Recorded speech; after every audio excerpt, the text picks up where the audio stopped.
Mga paps, panibagong araw, panibagong booking tayo ngayon. Gabi na tayo nakakabiyahe.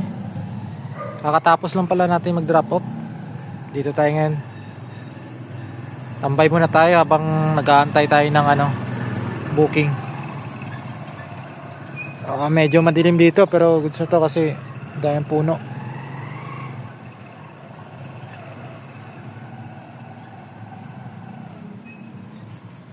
Yung booking natin kanina mga paps, okay naman. Kaso nga lang tanghali na tayo nakaalis kaya ginabi na tayo. Ayun lang mga paps.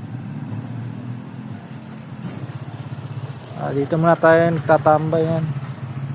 Yun lang mga paps, ingat sa atin lahat, ride safe, God bless.